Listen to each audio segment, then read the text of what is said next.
Quiero pedirles el favor que abran sus Biblias en Hechos de los Apóstoles, capítulo 3. Hechos de los Apóstoles, capítulo 3. ¿Todos ustedes saben quién escribió el libro de los Hechos? ¿Quién me lo dice? El evangelista Lucas, también conocido como el médico Lucas. Si ya usted está en este maravilloso libro, entonces colóquese de pie por un momento y vamos a leer de los versos 1 hasta el verso 10. Hechos de los Apóstoles, capítulo 3, versos del 1 hasta el verso 10. Yo me voy a permitir leer un verso y ustedes leen el siguiente. Pedro y Juan subían juntos al templo a la hora novena, que era la de la oración.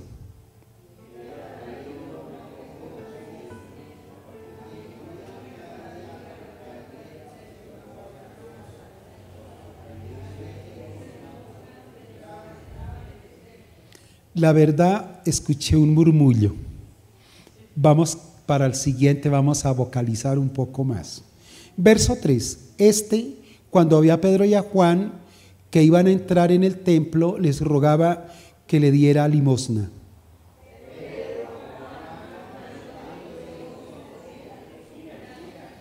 Entonces él los miró atento, esperando recibir de ellos algo.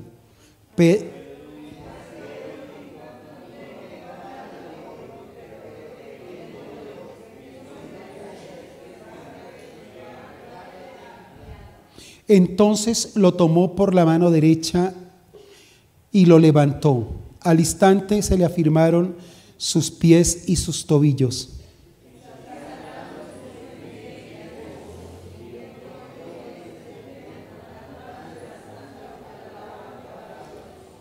Todo el pueblo vio andar y alabar a Dios.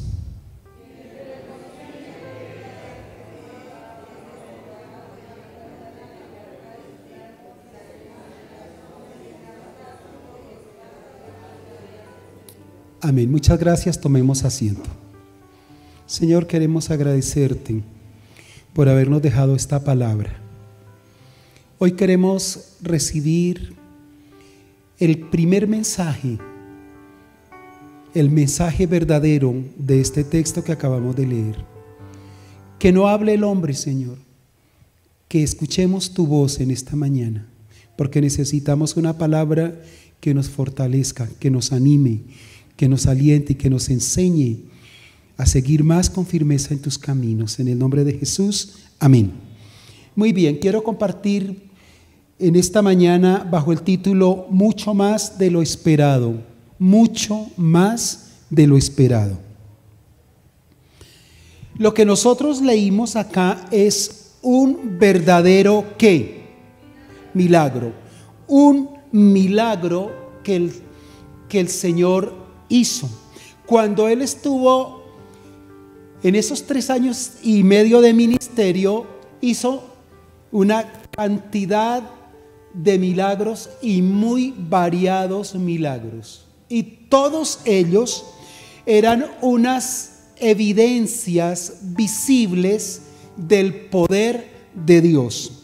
Pero hay que decir, mis amados hermanos, que los milagros iban más allá de buscar el beneficio de las personas que se acercaban al Señor.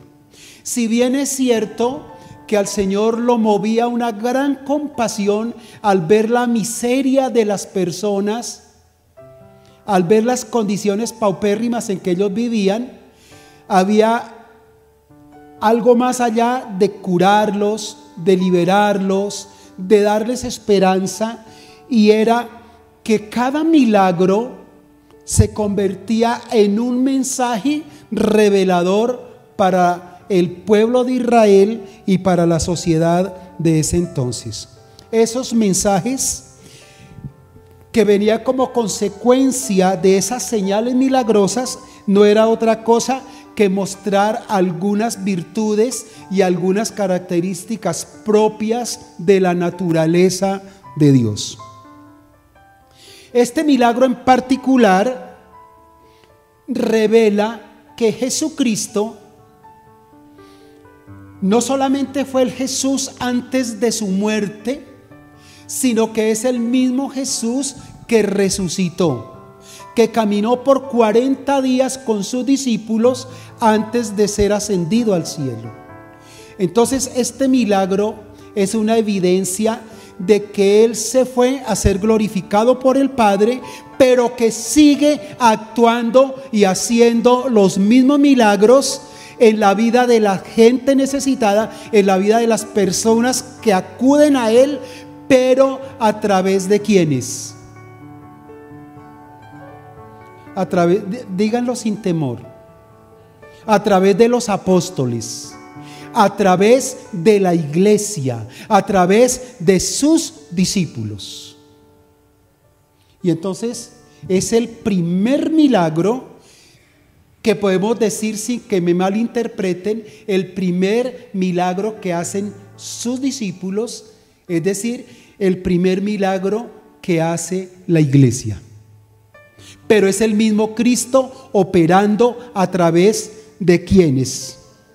De sus discípulos, es decir, de la iglesia. Hoy en día ocurre lo mismo. El Señor Jesucristo, cargado de compasión, de misericordia, sigue sanándonos, sigue restaurándonos, sigue liberándonos, sigue dándonos esperanza, pero lo está haciendo a través de sus discípulos. Es decir, de usted y de mí. Cuando usted ora por un enfermo y la persona se sana, vemos al mismo Señor en acción, pero a través de su vida, a través de mi vida. Y eso es lo que revela este milagro. Dice que Pedro y Juan, discípulos del Señor, se acercaban al templo a la hora novena, el tiempo de la oración. Ahora, miren esto. Pedro y Juan y todos los demás discípulos, casi todos, creo que hay alguna excepción, son judíos. Y ellos venían con la religión judía. Ellos probablemente oraban como oraban los judíos de su tiempo, en los tiempos de Jesús. Pero ellos conocen al Señor y sus enseñanzas van transformando su pensamiento, la concepción religiosa que tenían, y los va cambiando, los va transformando interiormente. Pero ellos no se sustraen de la tradición judía. Ellos siguen yendo a adorar al templo. Sus oraciones todavía son muy parecidas a las oraciones formales que se hacían o que los judíos hacían en el templo. Nos dice que ellos subían al templo a orar a la hora novena. Ellos oraban 3 veces al día. ¿Sí lo sabían ustedes? Que los judíos en su praxis religiosa lo hacían 3 veces al día. Desde tiempos antiguos lo hacían. Por ejemplo, la Biblia nos revela que Daniel oraba 3 veces al día allá en el imperio de los caldeos. Y que justamente lo querían asesinar, ¿verdad? Porque él tenía esa práctica. Sus detractores tenían mucha envidia y lo querían destruir, y se aprovecharon de esa condición fiel de Daniel en la oración, en la comunicación con Dios, que lo quisieron, digamos, como apabullar, y le querían quitar esa bella costumbre de orar 3 veces al día. Preguntamos, ¿cuántas veces estamos orando nosotros diariamente? No me responda. Pero los judíos lo hacían 3 veces al día. Había una oración en la mañana que era el Shaharit. Shaharit. Había otra que era a la mitad, pero era la oración de la hora novena, es decir, de las 3 de la tarde. Esta oración era Mihak, así la llamaban, Mihak. Y había otra oración que la hacían ya para acostarse en la noche, que era Jardí. Entonces, la primera, ¿cómo se llamaba? Uy, ustedes son buenos para el hebreo. Me enredé. Shaharit. La segunda era Mihak, que era la de las 3 de la tarde. Y la noche era Jardí. Entonces, como ustedes son alumnos avanzados, Pedro y Juan subían ¿a cuál de las 3? A la Mihak, a la oración de las 3 de la tarde. Shaharit no era tan complicado porque era lo primero que se hacía, lo primero que ellos hacían al levantarse. Ellos al levantarse encomendaban el día al Señor, encomendaban sus vidas y lo adoraban.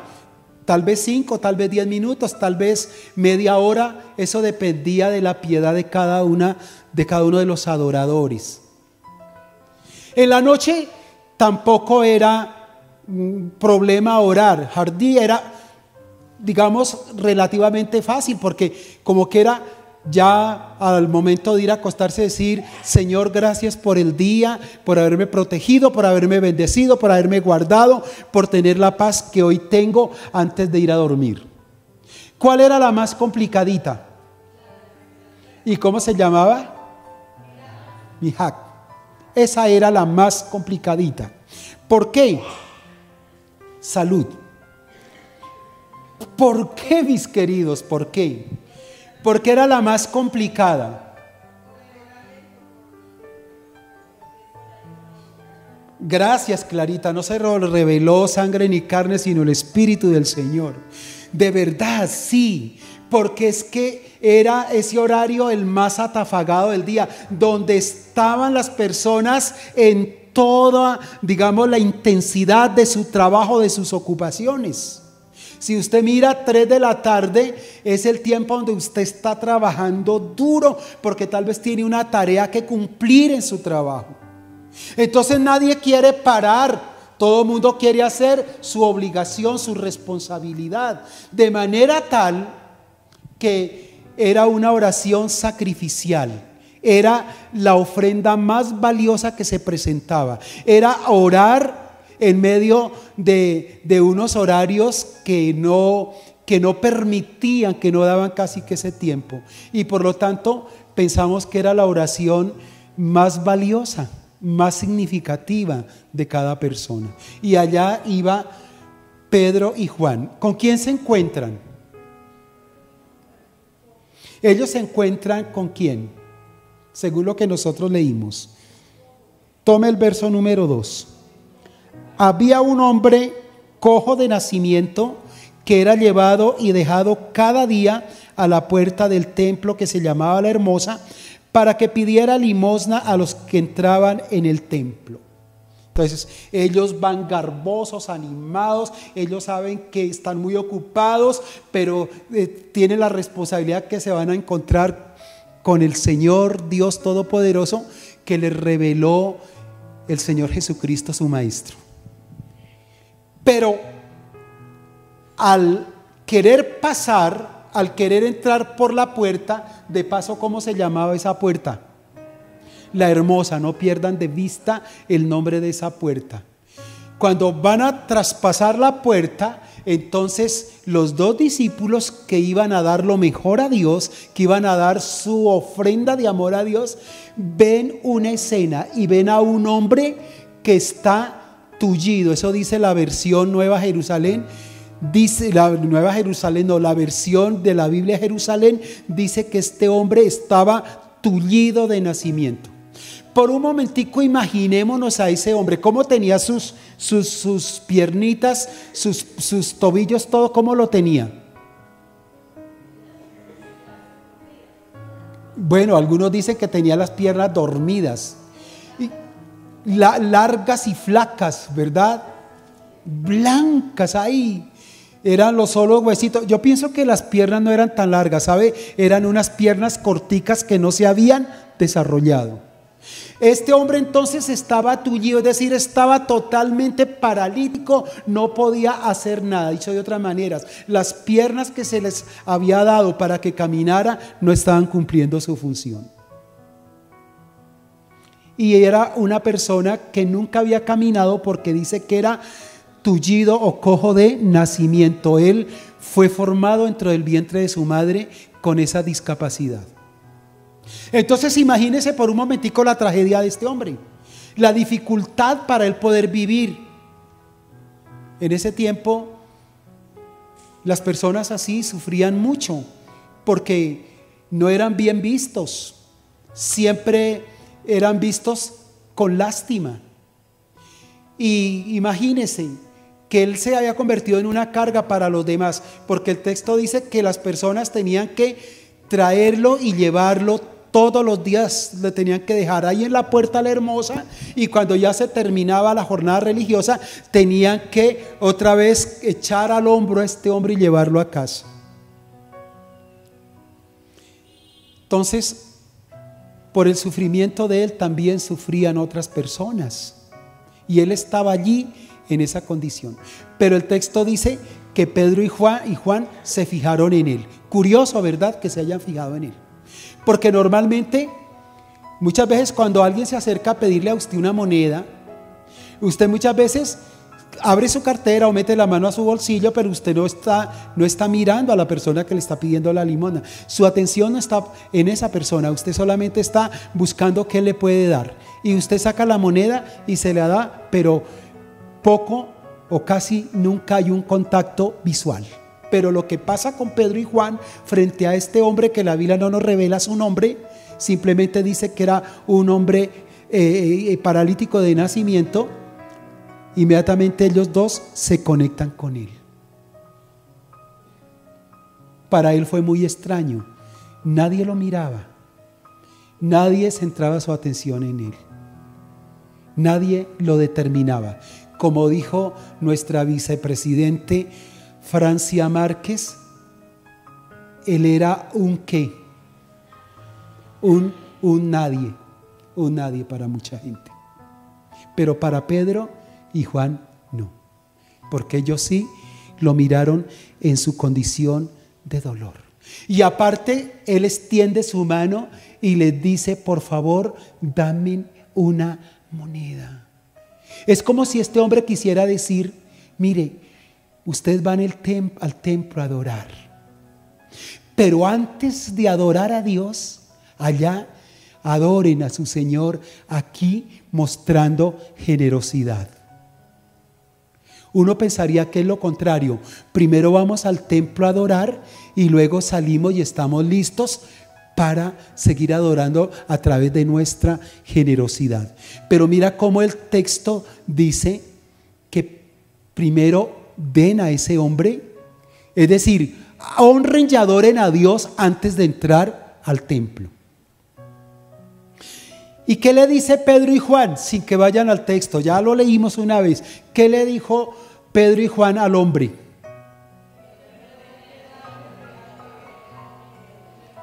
Le dicen: mira, muchacho, tú nos pides plata y oro, pero no tenemos.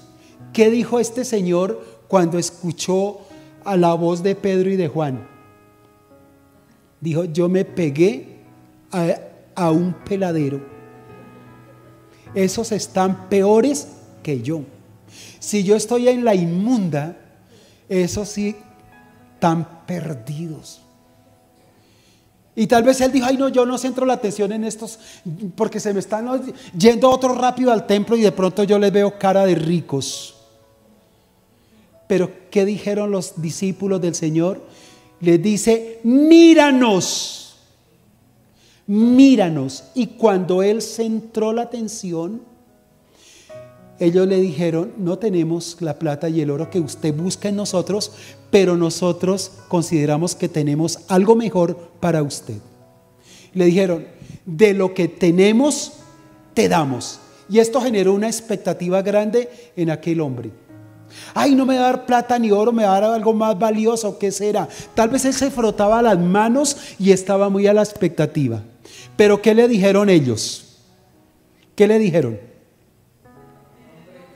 En el nombre de Jesucristo de Nazaret, levántate y anda. Levántate y anda. Por supuesto que él no entendía que la oferta era mucho más que sus expectativas. Por eso el mensaje, mucho más de lo esperado. Él iba por unas monedas que al otro día se le podían acabar, pero ahora, a través de los discípulos, el Señor Jesús le está mostrando algo mucho más valioso para su vida. Si la gente dejara de buscar tanto lo material y se centrara en esa otra dádiva que Dios tiene realmente para sus vidas, seríamos mucho más felices en la vida. ¿Cuántos de ustedes lo creen?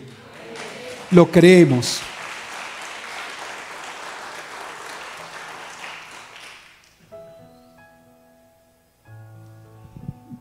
Pregunto, ¿la apariencia de este hombre era atractiva para la gente? No, porque es una escena que a veces nos revuelve tanto que no queremos mirar. Imagínense, lo colocaban todos los días en la puerta del templo que se llamaba, ¿cómo se llamaba? La Hermosa. Era la puerta para mostrar, era la puerta principal por donde las personas iban a adorar a Dios. Fue una puerta que fue cuidadosamente labrada, cuidadosamente hecha, con los mejores materiales, con los más costosos y los más valiosos. Por eso esa puerta representaba la belleza, la hermosura. Por eso se le llamó la Hermosa. Y en verdad era una puerta hermosa. Pero ¿quién estaba ahí haciendo contraste? Lo despreciable con lo hermoso. Y sabe, el Señor Jesús viene a mediar en ese conflicto. ¿Cómo es posible que lo feo, la fealdad, esté al pie de la belleza? Y el Señor Jesús dijo que se podía ser feos estando frente a lo hermoso. ¿Cómo éramos nosotros antes de conocer al Señor? Feos, hermano.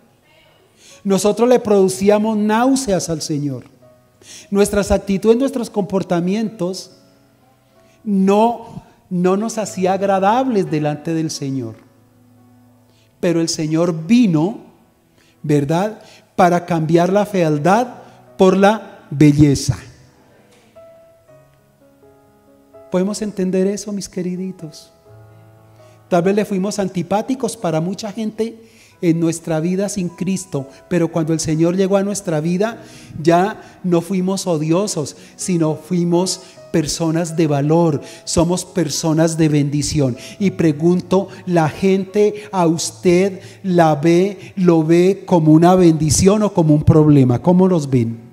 ¿Cómo nos verá la gente? No me respondan. Pero ¿sabe cuál es la meta? Llegar a ese nivel donde toda la gente, independientemente de nuestra apariencia, nos vea bonitos, nos vea gente buena, nos vea gente amable, gente que estamos dispuestos a dar lo que tal vez la gente no nos pide, pero mucho más de lo que nos piden.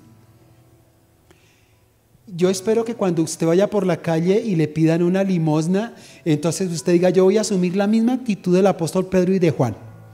Ya, no más platica para los que piden limosna. Entre otras cosas, me quito un gasto de encima. No se trata de eso. Se trata es que nosotros tenemos que darle a la gente lo mejor. ¿Y qué es lo mejor? Lo que usted ¿qué? Tiene. Lo que usted tiene, que recibió ¿de quién? De Dios. Hoy usted tiene bendiciones valiosas en sus bodegas del corazón y de su alma para bendecir a tanta gente. Estos hombres no le dieron lo que ellos pidieron, pero le dieron mucho más. Efesios 3:20 dice que el Señor Jesús da mucho más de lo que nosotros le hemos pedido, es decir, que Él rebasa todas nuestras expectativas. Y cuando él fijó sus ojos en esos dos hombres que le hablaban, inmediatamente él, escuche esto, se desprendió de su interés monetario. Era necesario que estos dos hombres sacaran a este paralítico del amor a sus monedas. Era necesario que él entendiera que su sustento no dependía de cuánto recogía en su bolsa y llevaba a casa para suplir sus gastos. Era necesario que él entendiera que había muchas cosas de mayor valor que podían bendecir muchísimo más, con mayor riqueza, su vida. Entonces, cuando él se centró ya en el mensaje que va a recibir, su corazón ya está ausente de las monedas, de la riqueza, de los bienes materiales. Oído, los bienes materiales que son tan necesarios, que son tan importantes para la sobrevivencia humana, se convierten en enemigos y en obstáculos para recibir la verdadera bendición y la más valiosa bendición de Dios, que es nuestra salvación. ¿Estamos de acuerdo? Mira, yo oro para que a usted no les coja el sueño, porque los noto como o están bien concentrados o están a punto de dormirse. Démosle un aplauso así bien duro al Señor. Ese aplauso es despertador. Gloria a Dios. Entonces, mire,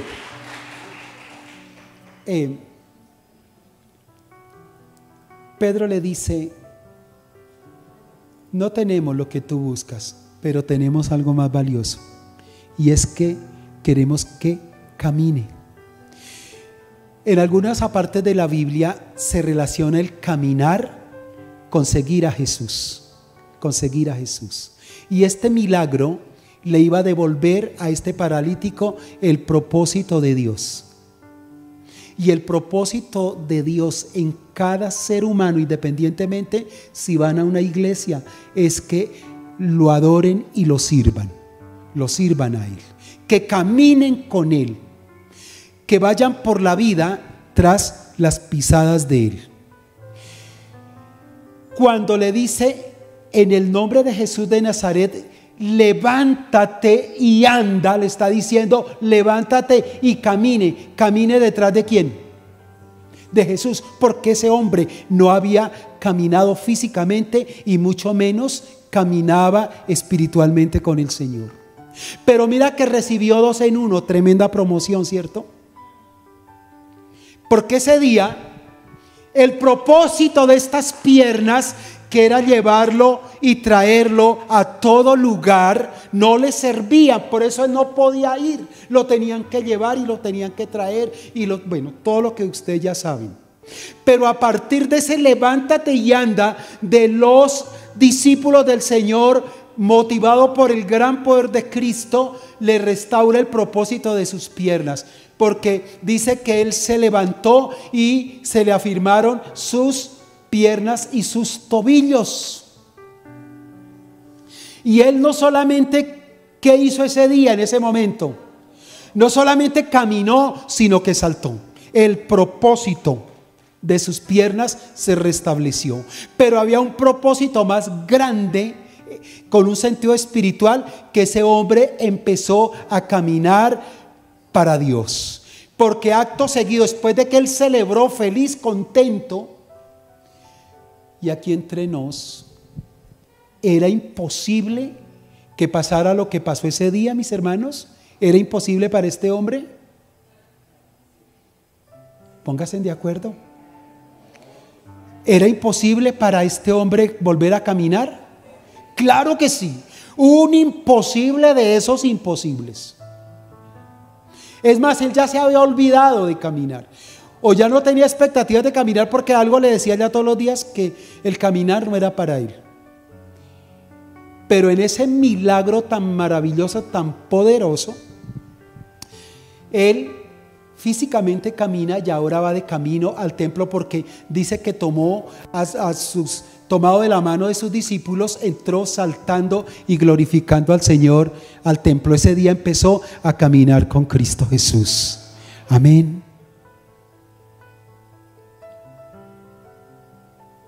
Tristemente hoy la gente busca milagros. Tristemente hoy la gente, no todos, pero hay mucha gente que acude a las iglesias a recibir el favor de Dios porque quieren ser sanados de cuanta enfermedad pulula hoy, que mata y que destruye. Pero quieren solamente eso, y luego cuando ven que ya no hay más para ellos, se van. Es decir, cuando ya no hay más necesidades que suplir, se van, porque no les interesa al que hace los milagros, al resucitado que camina en medio de su iglesia actuando y haciendo milagros hoy en día. Pero mira la actitud tan bonita de este hombre. Él no dijo: ay, venga, ya puedo caminar, me voy a ir a contarle a mi familia, a mis amigos, todo lo que pasó. Mire, él se olvidó de las monedas. Ahora, ¿de quién se está olvidando? De su familia, de sus amigos. A él ya no le importa ese mundo. Él le importa ese mundo espiritual que está empezando a descubrir.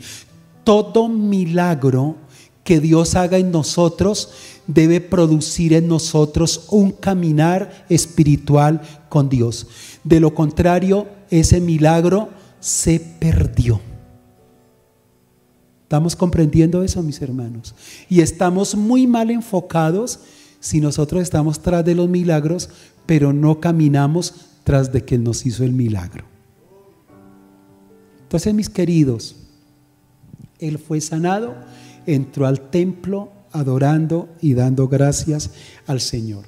¿Y sabe qué ocurrió? Que todas las personas que fueron testigos se me asombraron, se maravillaron, y como consecuencia de eso sucedió algo muy fuerte. Es que tras de esta antesala de ese milagro se levanta Pedro allí en el pórtico de Salomón, que era donde los escribas enseñaban la ley del Señor, y en ese lugar se amotinó la gente, y Pedro, no sé, le hacen un estrado, se para en una mesa, no sé cómo, pero él saca uno de los discursos más grandes que hombre alguno haya dado a favor de Jesucristo. Era su segundo discurso o su segunda predicación. Y en esta predicación se convirtieron 5,000 personas que dieron el comienzo a la iglesia cristiana de hoy. Dele la gloria a Él. Cuando usted reciba un milagro en su vida, entienda que no solamente el Señor estaba buscando su beneficio, sino que el Señor estaba mandando una señal visual a los que se dieron cuenta, para que ellos también aprendan a conocer a Jesús. ¿Sabe? No nos podemos ir para la casa todos contentos y decir: ay, el Señor me sanó, bendito sea Dios, gracias. No. Eso tiene que ser evidente, tiene que ser visible, tiene que ser contado para que muchos también conozcan al Señor. Los milagros suceden y siempre tiene una razón de ser. Aparte de buscar nuestro bienestar y de sacarnos del sufrimiento, del dolor, de la crisis, tiene como consecuencia también llevar a muchos otros a que también aprendan a caminar con el Señor. Quiero cerrar esta palabra llevándolos a esta reflexión. ¿Qué tiene la iglesia de hoy para darle a la gente? Porque la iglesia del tiempo de Pedro y de Juan no tenían dinero, pero tenían a Cristo, que era la respuesta total para las miserias humanas de ese tiempo. La iglesia de hoy tiene lo mismo que tenía la iglesia de Pedro y Juan de ese tiempo. A mí se me hace, mis hermanos, no sé si estoy equivocado, que hoy las iglesias tienen lo que los discípulos en ese escenario no tenían. ¿Qué no tenían ellos? No tenían plata y oro. A mí se me hace que las iglesias de hoy tienen mucha plata y mucho oro, pero no tienen lo que tenían los discípulos, no tienen a Cristo. Pero es que ¿sabe qué pasa? Que usted y yo somos la iglesia de Cristo. Y pregunta, ¿usted tiene plata y oro? Pero también tiene a Cristo.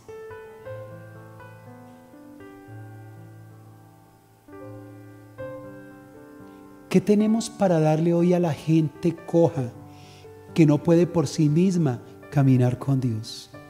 Y ¿sabe? Esos cojos no están en la calle solamente. Esos cojos, esos paralíticos, esos tullidos, tal vez estén en mi casa, tal vez sean mis hijos, tal vez sea mi pareja, que necesitan con urgencia tener un encuentro con el Señor, que necesitan ser ministrados milagrosamente para que puedan caminar con Cristo. Este paralítico caminó por la intervención de los apóstoles que estaban llenos de Cristo. ¿Sabe?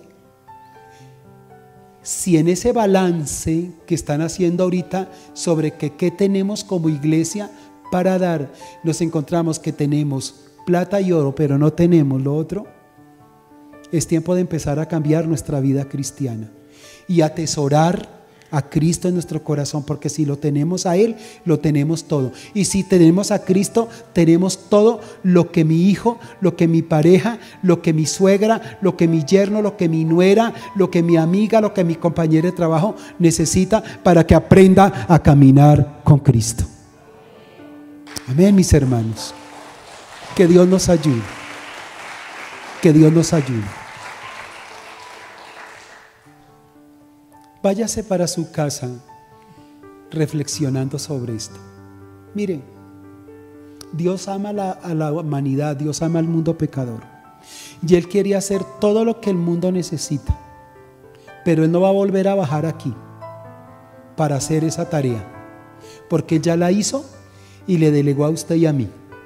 Los que somos capaces de revolucionar y convulsionar al mundo a través de los milagros es usted y yo, porque Dios quiere hacer los milagros a la gente necesitada, pero lo quiere hacer a través de sus manos, a través de su predicación, a través de su fe, a través de su oración.